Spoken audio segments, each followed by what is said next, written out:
Aloha, Rich Alverson here. This is ITS228.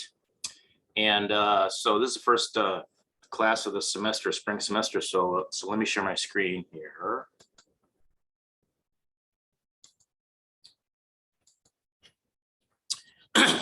And this is ITS228.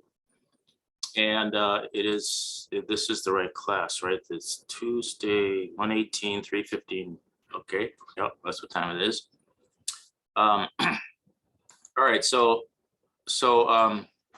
many of you took 148 from me, but you might not have taken 148 last semester. You might have taken it previous semester. It's going to be a little bit similar to last semester, but it's going to be quite a bit similar to last semester. I've modified the student learning outcomes just a little bit to match it more up with the algorithms part of ICS211. ICS211 is the course that comes after ICS211, which comes after ICS111. That sequence is like our 128, 148, and 228, except for the ICS series has got a lot more discrete math in it. Discrete math is kind of the fun kind of math. It's counting, how to count up stuff. But still, we do less of that in this course.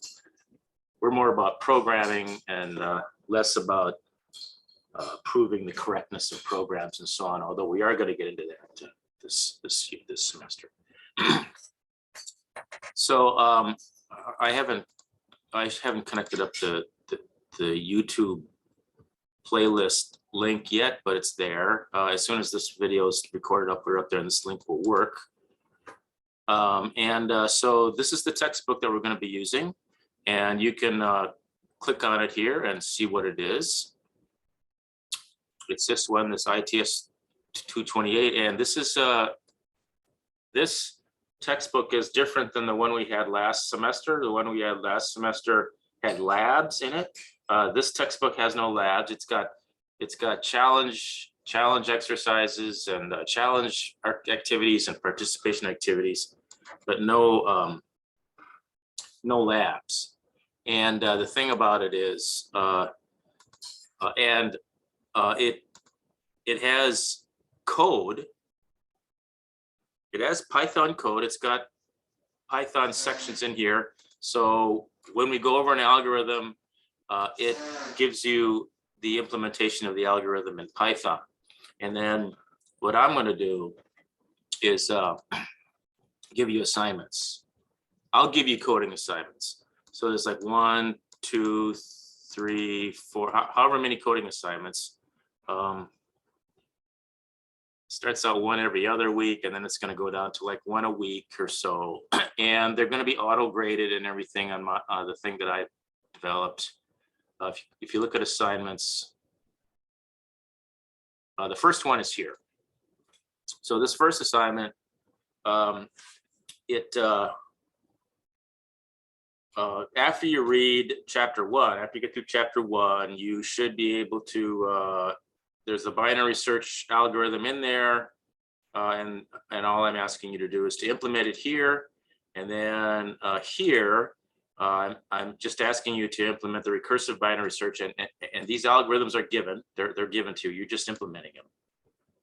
So here's recursive algorithms in chapter 2. See, this assignment isn't due until later, till after chapter 2. But you see, here's the recursive algorithms, what the algorithm looks like. And one of the things you have to learn how to do as a programmer is to take an algorithm that's described as something like this. This is very close to Python, but it's not. It's got these, it's got curly braces and so on. But you get the idea. This is like a method, and this is the indented block section of the method, but they just put these curly braces here, and these expressions are the same. This is a variable equals an expression, so it's all the same. But I think I ask you. I don't think I give you the recursive binary. I don't think I give you the recursive Python version, and I think you have to write the Python code from this this algorithmic description here. Do I have the I've got the SLOs here. Let's look at the SLOs. Okay, so so in this course, you're going to gain an awareness of the fundamental. This thing moves all the time. It's weird that it does. The fundamental algorithms. You can't double click. That's weird. It's you're going to gain an awareness of the fundamental algorithms of computer science. So there's like there's a few fundamental algorithms of computer science, and we're going to learn them all, or most of them for the most part. And there's fundamental data structures, and there's fundamental algorithms, and so you learn that, and all computer science problems can be sort of reduced to one of these fundamental algorithms. And when you start thinking about coding that way, then you start getting a little bit more intellectual about coding and algorithms. And in this class, we're going to learn a few different sorting algorithms, and we'll also learn like which sorting algorithm is best for depending on how the data is coming at you, and so on. And you should be able to compose a problem formulation of a real-world problem programmatically. In other words, so somebody describes to you what they want the program to do, and you're able to ask enough questions and actually write code from that. You're able to decide whether a given pseudocode is okay. So you're given a programming problem, and then you're given the pseudocode. The pseudocode is this algorithmic language I'm talking about. We give you that, and you say, does that pseudocode solve the problem? And so it's not that hard. Ability to design a correct algorithm for a given problem and describe the algorithm as pseudocode. So that has to do with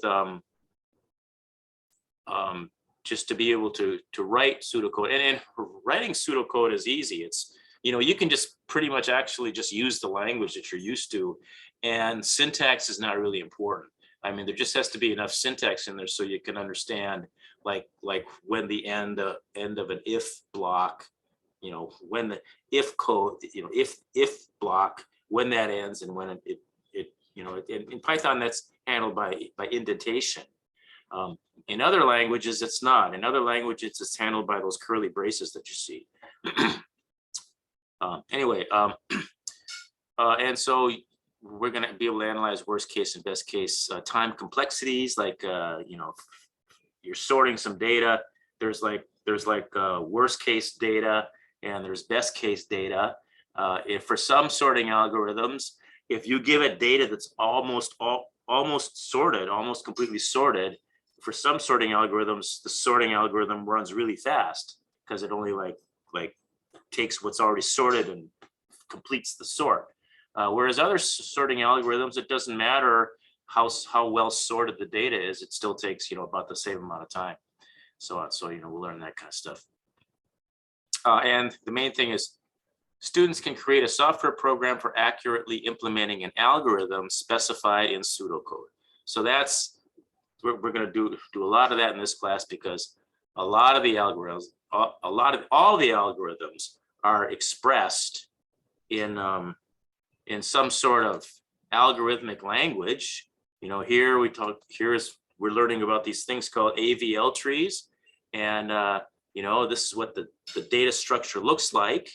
And there's some, they describe, I don't see it here, but they'll describe the algorithm for traversing through the tree, and here, traversing through the tree and visiting all of the nodes in the tree. And so we're going to learn how to write Python to, this doesn't mean much to you right now, but we're going to learn how to code this, and we're going to learn what this means, learn how to code this in Python. And then when you see something like this, you'll know how to do that. But this is all pretty standard. I mean, this is an algorithm. This is a method. It's got 3 parameters. This is an if statement. It's if not equal to that, and this not equal to that, then do this, and so on. So anyway, all right. Let's. Oh, participation confirmation. So it's a new federal law starting, I think it was last semester it started, where we have to, as instructors, we have to verify that each and every one of you is actually participating in the class, okay? And it's actually more or less to protect you. I mean, if there were cases where students didn't realize that they were registered for a class and they never went. And once they realize, they get the bill. Oh, what happened? Oh, you know, and then they want their money back. And you know, how do you know whether or not the student actually, you know, just came to class for a while and then disappeared? You know, all that. So and so to confirm participation verification, what I'm doing is I want to make it really easy. I don't want to make it a big deal assignment due or anything. But one way you can do it is go to the forums here, and these forums are like last semester. We don't. Your 148 didn't use this much last semester. My 128 class did quite a bit. But the first topics question here is, why are you taking this class? Okay, the reason this says unread is because this is my student version. I've actually read all of these in my instructor version of La Lima. But so there's like I don't know, 18 people in this class, so maybe there's 3 people that haven't done it yet. By the way, these related topics questions, we had some last semester, I think, in this class. There's fewer. There were a lot. There wasn't like 6 or 8 of them last semester. I think there's only going to be like 4 of them this semester, or 3 more or something. So it's not that big of a deal. You are going to get credit though for participating in the forum. And this time, you know, 10%. This time it's going to be both the participation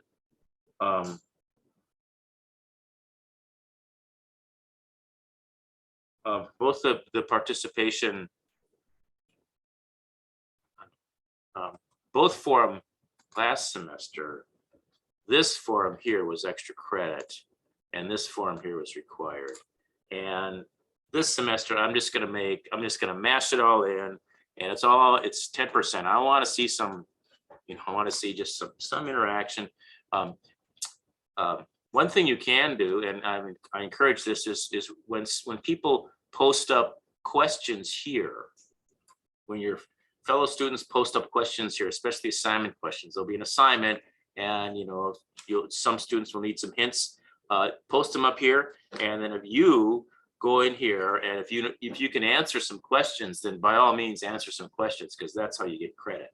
You get credit for both posting questions and answering questions. And so then it's really good to answer questions. I mean, that shows good character and teamwork and all that. So if you can help others, please do. And you know, don't worry too much about giving away too much information. You know, don't give them, you know, your code, but you know, if they post up some code and you see the error in the code, certainly point out the error there in the code. You can ask them, oh, can you post up your method, and we can see what it looks like, and then, you know, offer some hints on suggestions. I encourage collaboration, and you know, just don't give somebody the answer to something in a way where they don't even have to understand what they're doing. They just put it in there. They just, you know, put it in, and it works. You know, that doesn't help anybody. All right, so that's participation verification. All right, so let's get started with this first chapter here. And this course is going to take 45 minutes more. So we're going to start out with data structures, just a summary of the basic data structures that we see in programming. This is your third semester programming class, so you should be pretty, you know, you should be able to write code pretty well. You know how to you know all about loops and if statements and for loops and methods and classes. You should know about classes and objects and how to create. You create a class. It's like a blueprint, and then you create instances of the class. You create objects that that act like the class definition that they were derived from, and so on. But in this semester, we're going to be using, see, it's not a very large number, but each of these, and this is about all you need. I mean, everything else can sort of be broken down into one of these data structures here. And so you can think of it, a record is simply a data structures that has sub items and fields. And back in the old days with programming, it used to be that the only data types in programming were the primitive, the types like integer and character, and there weren't such things as records. You couldn't designate, okay, this is going to be a record. It's got this field and this field and this field, and this field is an integer and this field is a string. That's basically what a record is. That's came about in Pascal, that language of the early 90s that was used to teach programming. Introduced the concept of a record. We have arrays. Array is a data structure which stores an ordered list of items where each item is directly accessible by a positional index. In other words, you can refer to an item in the array by its index. In Python, these are called lists. Arrays and lists. Those are the same data structure. It's just in different languages they're called different things. We have a linked list, and this is not like list. This is not like a list in Python. A list in Python is like an array. A linked list is a data structure that's got each element has a place for a value, to store a value, at least a value. It can be more than a value, it can be a record or whatever. And then it's got like a pointer that says where the next element is, and presumably it's in the memory of a computer, and that pointer is actually a memory address, which is like the beginning of the node of the element. And so a linked list can be so to traverse a linked list, to get to the fifth element of a linked list, you got to start at element 0, go 1 2 3 0 1 2 3 4, and you get to the fifth element. Of course, that's what a linked list is in computer science. That doesn't sound like a list in Python, because a list in Python you can reference any element by its positional index. But anyway, and so with linked lists, there's doubly linked lists. You can have singly linked lists where you just traverse down the list, and if you want to go back 3 elements, you can. You gotta start over again. But then there's doubly linked lists where you have a backlink also, so it's easy to go back and forth. And then with linked lists, as with Python lists, you can insert something in the middle of a list. You can do that with a linked list also, in fact, very easily, because once you find the place where you want to insert, you just undo the links and you link in the new thing, and you just pop a new element in the middle of the linked list and make sure all the links are set correctly, and then you go on your way.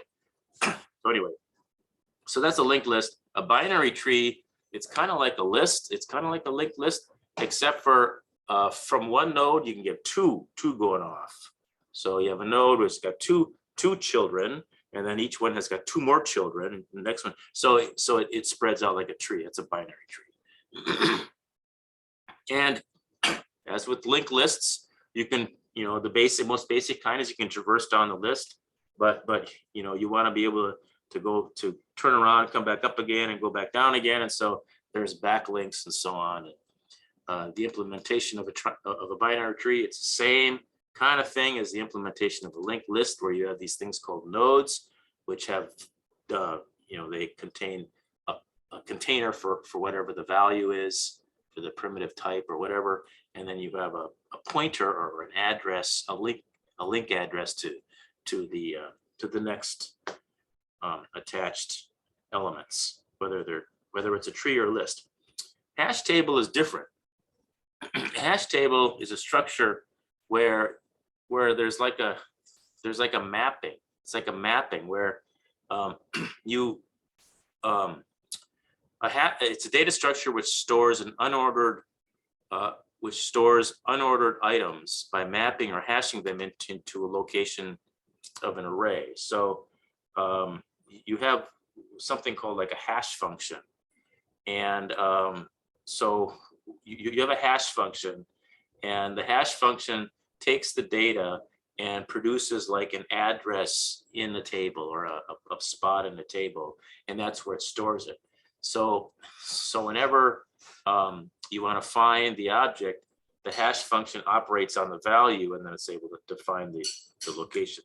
And of course, the data can be such that there's collisions, which means that more than one data item map into the same hash table location, and then so you handle collisions in a particular way, and so on. But what's nice about hash functions is the amount of time it takes, in theory, to locate an element in a hash table is the same as how long it takes to locate an element in an array, because in an array you've got the positional index and you can go right there. Okay, so it doesn't take any longer to find the 5th element as it does to find the 5 millionth element, okay, in an array. Same with a hash table. You have this hash function, it operates on the data and it maps where it is. It's that operation, that mapping, that hashing takes the same amount of time no matter how big the table is, kind of thing. And so so that's the advantage of hash tables. And of course, hash tables are pretty complicated. There's different kinds of hashing functions. Hashing functions that work better on certain data than other hashing functions, kind of like sorting. Some sort algorithms work better on certain data, and other sort algorithms are better for other kinds of data, so on. Now there's a thing called a heap, and a heap is just a binary tree, except for it's got this property where, for a max heap, a node is always going to be bigger than either of its children. Okay, so you have a node. The heap is going to, the top node is going to be the biggest, and as you go down the tree, each child node is equal to or less than its parent. And so it turns out that once you have a heap, if you pop a node off the heap, like let's say it's the top. Okay, so you have a heap, and you let's say you want to sort. Let's say you got a bunch of elements and you want to sort them. Well, first of all, you create a heap, and then you know that the biggest one's on the top, so you pop that off. Okay, that's the biggest one, and then you reheap, and then when you're done reheaping, then the biggest one is on the top again. You pull that one off, and then you reheap, and the biggest one's on the top again. You pull that one off. By reheaping, I mean if you pull the one off the top, then you have like a binary tree with no parent, with no top node, and so you gotta keeping in mind the property that each parent has got to be equal to or greater than either of its children. It doesn't take very long to reheap a heap, to reheap a binary tree where the top node has been taken off. and so it turns out that's one. When we get into the analysis of algorithms and figuring out how long it takes for an algorithm to execute based on how much data is depending on the size of the data, we see that creating a sort algorithm by using a heap is a very efficient way to sort. And a min heap is simply where the top node is smaller than any of the ones below it. A graph goes a step further than a binary tree, where binary tree you have children that all come from the top node. With the graph, they can link back up again. So you have a bunch of nodes, you have a bunch of interconnections between the nodes, and that's a graph.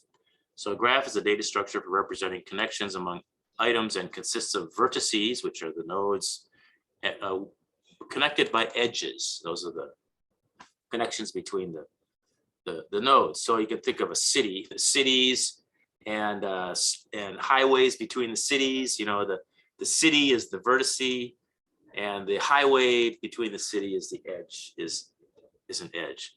And of course, you can traverse. You traverse graphs, and you finding the shortest path between. Let's say you have to visit 5 cities, and there are the edges between the cities, or the roads that go between the cities, the highways, and you want to touch all 5 cities, driving the least number of miles. That's the typical, shortest path algorithm to traverse a graph, and we're going to learn about that stuff. So so after reviewing that, you want to go through these participation activities to make sure you understand the concept of a linked list stores items in an unspecified order. That's not true. A linked list, there is an order. So we'll just say false here. And then a node in a binary tree can have 0, 1, or 2 children. That's true. The leaf nodes at the very bottom of a binary tree have no children. And then as you go up to the top, they have 1 or 2 children. So I guess this is true. Okay. And then the third one, a list nodes data can store a record of a list nodes data can store a record with multiple cell items. I think so. All right. Anyway, so make sure you go through those.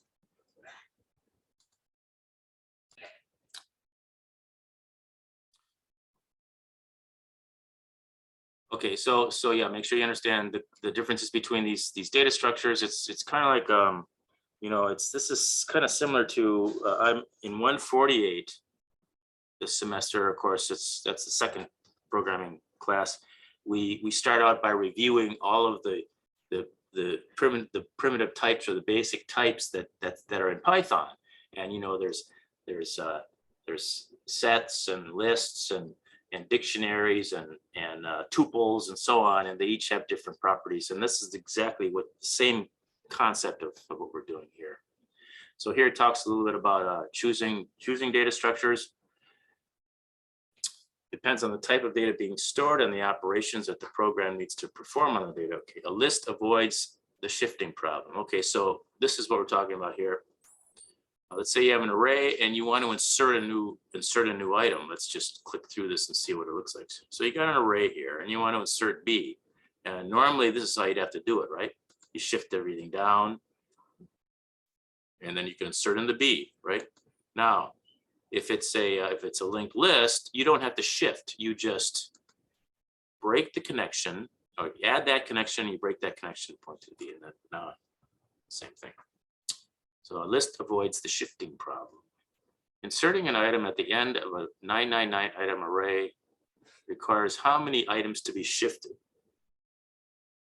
At the end of a array, well, I don't think it needs to be shifted at all.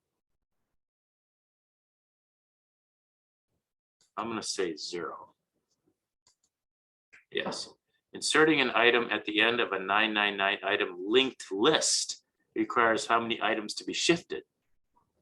None. Same. Inserting an item at the beginning of a 999 item array requires how many shifts? Well, that would require 999 shifts, because they all have to be shifted down 1. Start at the very top and you keep on shifting them down until you get up to the top. Finally, you have an open spot on the top and you can slip in the first item. So that would be 999.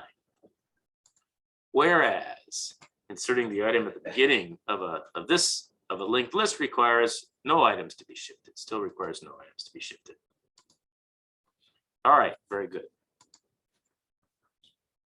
It's 3:46, halfway through. Okay, so an algorithm simply describes a sequence of steps to solve a computational problem. or to perform a calculation. An algorithm can be described in English. Pseudocode is a computational problem specifies an input, a question about the input that can be answered using a computer, and the desired output. Okay, so these are the different ways that you can describe an algorithm. I wonder what they mean by hardware.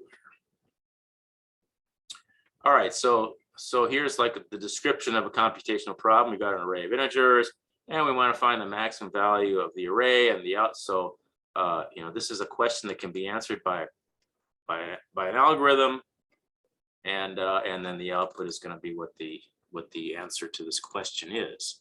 And so, how would you describe that algorithm?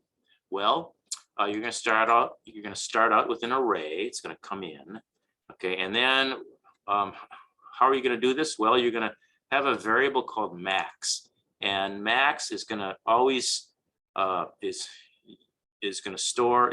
You're going to go through all the items in the array, and if you find and as you go along, you're going to keep track of the biggest one that you come across.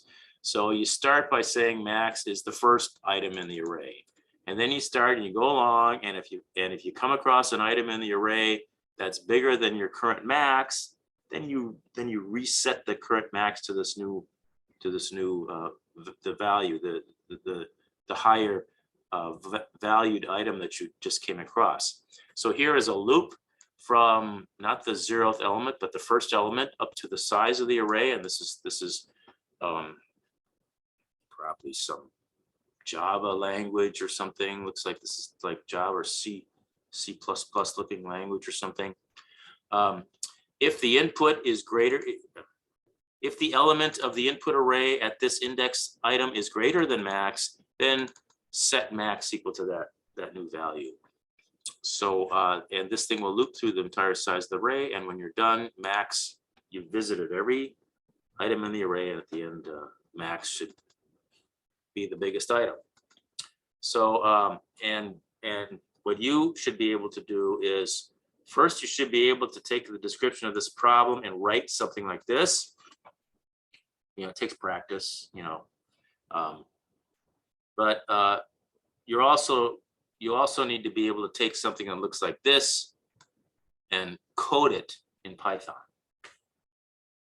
So that's a skill that's probably more important, because you know, you're going to have people that can describe this and can even come up with something that's like this, although the syntax might get some stuff mixed up a little bit, but you know what they mean. You'll be able to know what they mean, but then you have to be precise when you're coding this in Python. All right, so you want to click through this so you get the points, and which can be used as the problem input. String for a, oops, I didn't mean to click that.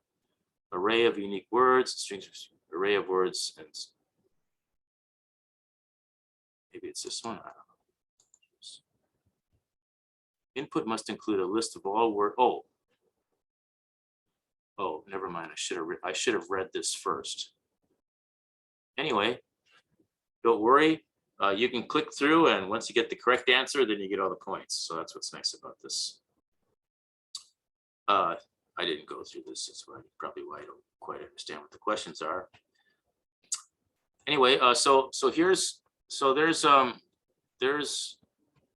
again, there's like a sort of a standard set of algorithms in computer science, and you know, you'll sort of learn those, and every problem is can be a derivation of those standard algorithms.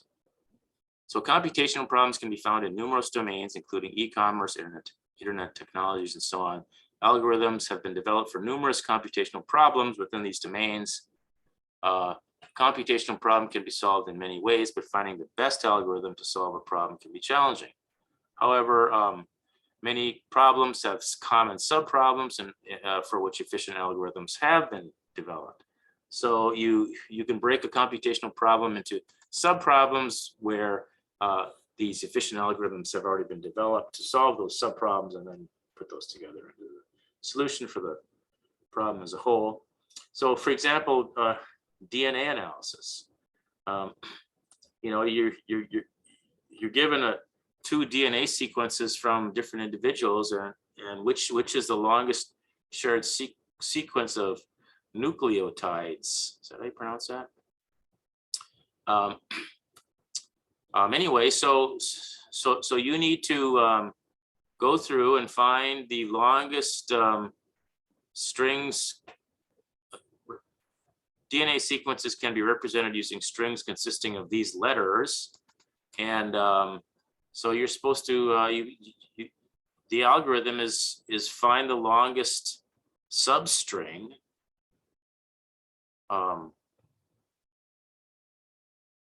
And so that's just a common string processing problem. Search engines, given a product ID and a sorted array of all the in-stock products, is the product in stock and what's the price? It's just a binary search. You'd want to have it sorted. Given a user's current location and desired location, what is the fastest route to walk to the destination? That's Dijkstra's shortest path problem, shortest path algorithm. And of course, that's what Google Maps does all the time. So anyway, that's these are common problems that we had a DNA. If you took one of my classes a couple semesters ago, I did have a DNA problem as a final project. Maybe I should resurrect that. All right, so find the common algorithm to match the common algorithm to another computational problem that can be solved using that algorithm. See, so this is what I mean. Do two student essays share a common phrase consisting of a sequence of more than 100 letters? Well, that sounds like the DNA problem. So, here, this one. Given two airports at which airline operates and distances between these airports, what's the shortest total flight distance between two airports? That's shortest path problem. You have a sorted list of company records and you want to find someone. That's a binary search problem. See, so that's what they mean by, you have these common kinds of problems, computational problems that you find out in the real world. And, there's some, they can be solved by some common sub problem that's already been, figured out. Computer scientists and programmers typically focus on using and designing efficient algorithms to solve problems. Algorithm efficiency is most commonly measured by the algorithm runtime, and an efficient algorithm is one whose runtime increases no more than polynomially with respect to the input size. What does that mean? These concepts are a little bit complicated, I guess, and we're going to be reviewing them over and over again. We're going to be bringing this up over and over again, and by the end of the semester, you will have a very good understanding of what NP-complete problems are. And so there are problems that cannot be solved in polynomial time. And polynomial time means it's something like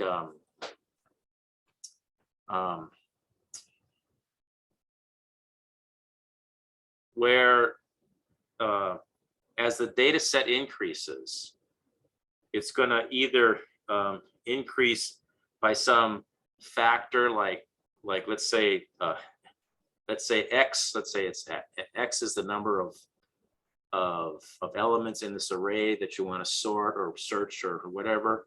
And if X doubles, then what happens to the speed of the algorithm, or how much longer does it take if the data set doubles?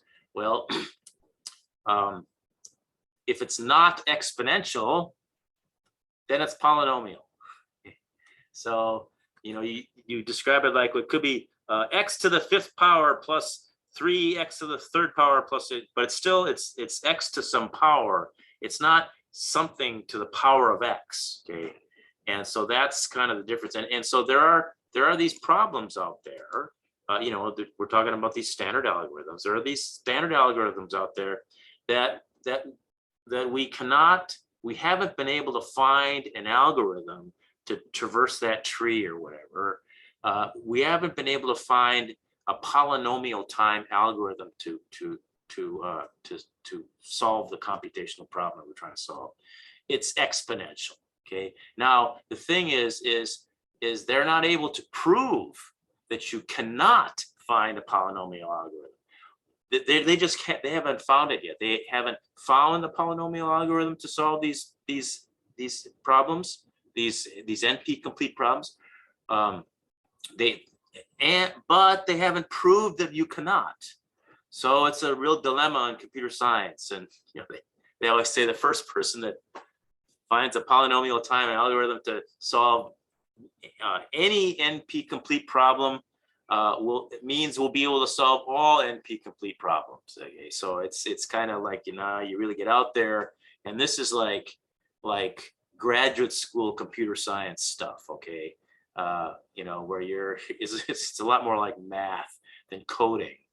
Well, you know, we aren't out there trying to find a polynomial time algorithm to solve an NP complete problem. That's someone who's working on a PhD in computer science can work on that problem.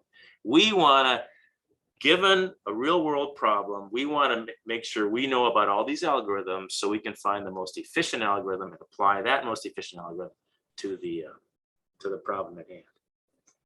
So that's why it's kind of nice to understand what all this stuff is about. So anyway, this kind of describes it. It has to do with example of an NP complete problem.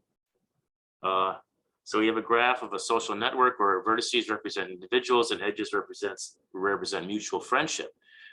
Does a set of K people who all know each other exist? Okay, and so the answer is yes or no. The output's yes or no. Does a set of 3 people who all know each other exist? The answer is yes. Does a set of 4 people who all know each other exist? The answer is no. Well, to answer these questions, it's an NP complete problem. It's exponential. When you add 3 more people, it doesn't add. If you double X, it doesn't. The amount of time, the amount of added time is not it's not X to some power. It's to the power of some X. So anyway, and if you actually try to solve the problem, you'll see you got to do all these combinations, and you add 2 more people, and it's like way more combinations you have to examine, and you have to examine all the combinations. And so that's kind of what this is about. An algorithm with the polynomial runtime is considered efficient, I guess. An efficient algorithm exists for all computational problems. I guess not. An efficient algorithm to solve an NP complete problem may exist. May exist. We don't know. That's a research question. All right. 15 more minutes. So here we talk about the relationship between data structures and algorithms. Algorithms for data structure. Data structures not only define how data is organized and stored, but also the operations performed on the data structures. Well, common operations like inserting, removing, searching for data, the algorithms to implement those operations are typically specific to the data structure. So like, for example, appending an item to a linked list requires a different algorithm than appending an item to an array. So for example, here we have an array and we want to insert something. Is that what we're doing here? Okay, we want to insert 99. And so here's the algorithm for inserting in an array.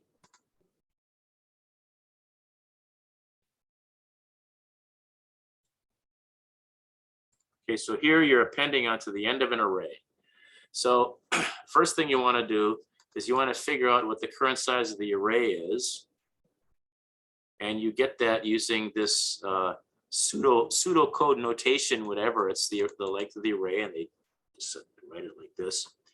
And you increase the array size by 1, and then so now you have the current. This is the. You start counting at 0, so if you have the current size, the index of the current size is where you would put a new item in at the end if you wanted to. And again, we're calling this an array, and in Python you would call it a list. But anyway, so that's how you would add a new item onto the end of an array. But for a linked list, it's different. You got to do, first of all, you got to check to see if the list is empty. So you have something that points to the head of the list and something that points to the tail of a list, if you want to do it that way. And each node points to the next node in the list. That means there's a little field in that node, which is pointer to the next node. That's what this little arrow thing is. So, so if the list head is equal to null, that means the list is empty. And so you just stick the new, the list head is now equal to the new node, and then list tail is now equal to the new node. Otherwise, if the list head is not null, then you want to, if the list is not null, that means there's at least one element in the list. Then to add an element to the tail of the list, you just have to go to the tail, and you have to say the tail pointer. See this? Notice this is not pointing. This is the tail of the list. Well, it's 55. It's not pointing to anything. So you attach that. You attach the new node onto. You assign this pointer to the new node, and then tail has got to be changed, and it's got to point to the new node also. So that's what this does. This points the tail to the new node. So anyway, and then this increments the length of the list.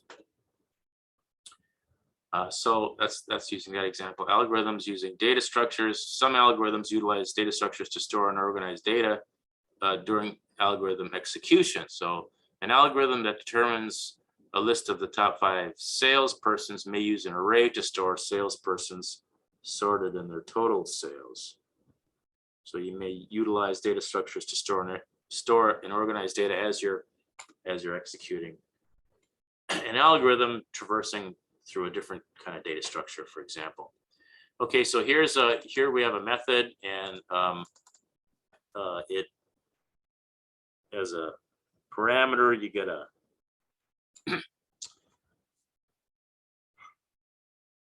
an array of all the salespeople, and then you're going to want to create another array here, and that array is going to have 5 elements, and it's going to store the 5 top salesmen, I guess. So this goes through. This is expressing, traversing through the whole list of salespeople.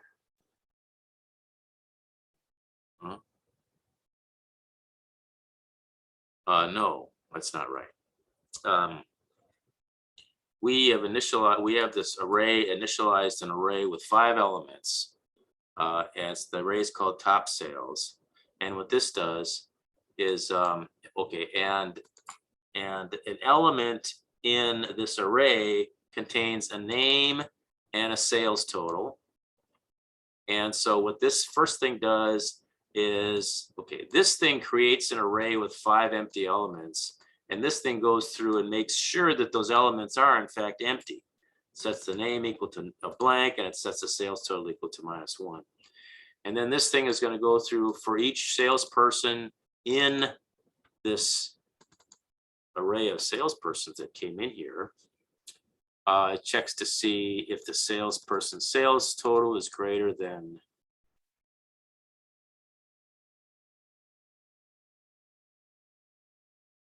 does it shift them or something? Assign the last element to the current salesman, sort the top sales in descending order. Oh, I see, use the sort algorithm. All right, that's one way to do it.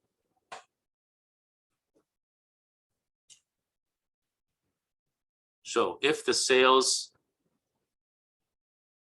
for each, so we have a new salesperson, and let's take a look at the sales total for that salesperson. If that sales total is bigger than the top sales of the last salesman in this array of 5 elements, Then you're gonna assign the last element in the sales to the current person. If it is greater, then you're going to assign it to the current person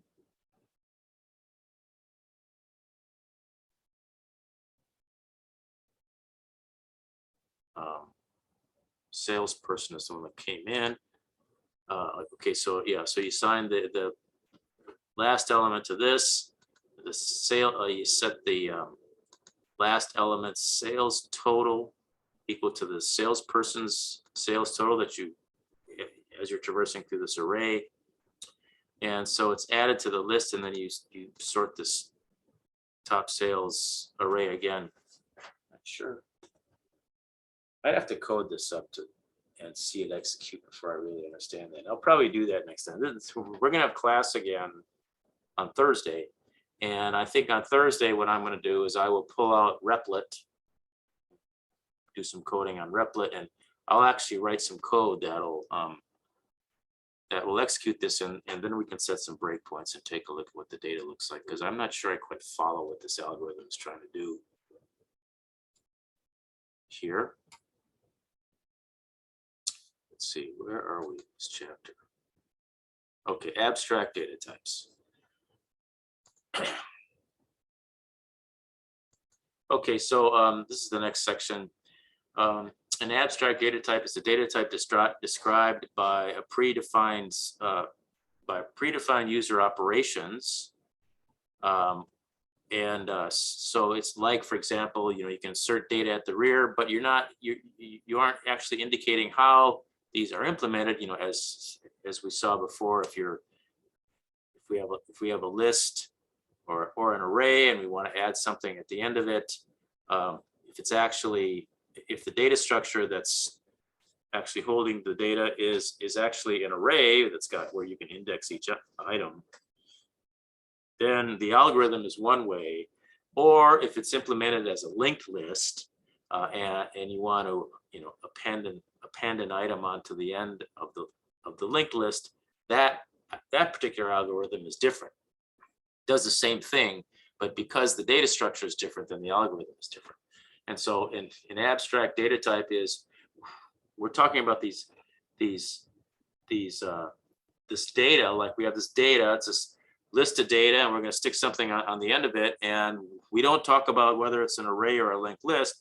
We talk about the data by the operations that are the predefined operations that are valid for it. So an abstract data type can be implemented using different underlying data structures. However, a program need not have knowledge of the underlying implementation to use an abstract data type. And that's what these are. So we're going to talk about stacks and queues and deques and these other kinds of data structures and circular queues. And you can implement these queues, stacks and queues, so using either an array or a linked list, depending on the kind of stuff that you want to do to it. And sometimes an array is better to implement a queue than a linked list. So this talks about that. So we have this abstract data type, which is a list of ages. And if it's implemented like an array, it looks something like this. If it's implemented like a linked list, it looks something like this. So you go through that. So here are some common abstract data types. So we're going to be implementing these things using the different data structures that we talked about earlier in this chapter. A list, a dynamic array is an abstract data type for holding an ordered dynamic array. In this isn't true in Python, but in a lot of languages, you define an array. If you're going to use an array, you define it. You say, array. This thing is an array, and you have to say how big the array is. You have to give it an array. You have to give it a size. This is going to be an array, and it's going to have a maximum of 100 items in it.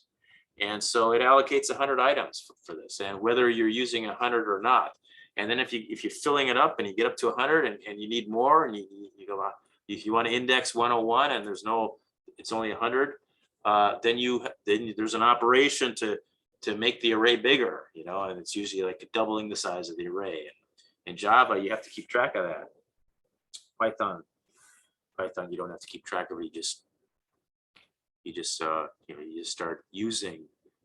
start indexing the array higher up, and it magically, creates the elements for you.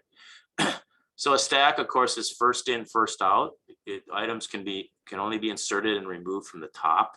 A queue is it can only be inserted at the end, and it can only be removed from the front. A deck is a double-ended queue, which can be both ways, insert and remove from both ends. A bag is an abstract data type for storing items in which the order does not matter and duplicate items are allowed. Okay, this is a bag is also, you see that in databases where a database relation should not have duplicate records, but a database table that allows for duplicate records is, in relational database theory, is called a bag, although you never hear that term used.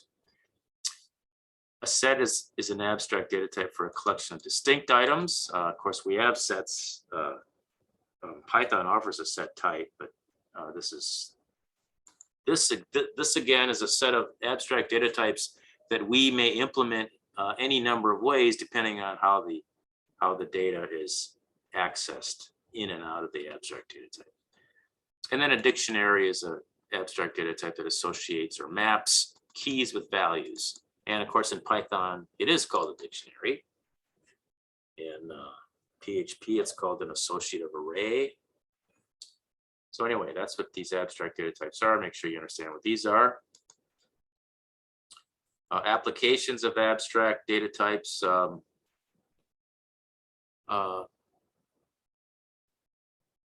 can go through this. I'm going to come back to this storing the top performing salesman. This looks like it's a similar kind of problem.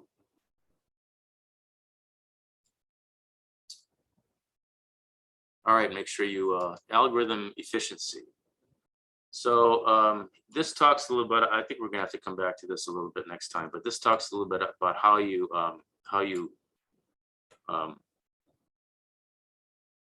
evaluate different algorithms. Programmers and computer scientists should use or write efficient algorithms. Algorithm efficiency is typically measured by the algorithm's computational complexity, which is the amount of resources used by the algorithm. Now, the algorithm uses memory and it uses time. It uses CPU time, it uses memory. And as the data grows, what does memory usage do? Does it grow, grow with the data, or does it is it some factor, some growth factor? And then so there's memory and there's runtime, and runtime is the one that's most considered when we're talking about algorithm efficiency. There can be some memory trade-offs between time and memory. We can see there's an example of we can just use sort algorithms to demonstrate all these concepts, because there's so many different sort algorithms and they all vary in different ways, and the variance can all be discussed in terms of these terms and concepts that we're learning here. So I'm going to have to go over this more because we're going to have to understand this a little bit more, but we're talking about the best case and the worst case and how to determine that. Talking about linear search and binary search is a good way to compare. And space complexity, this is the memory, how much memory we're using an algorithm uses. So anyway, we'll return to these last couple sections here probably next time and talk about it more throughout the semester. So, but that's a good introduction of the course and what we're going to cover in this course. Do you have any questions? Thank you for coming today. And very good. Thank you. And we will see you next on Thursday. Thanks for watching.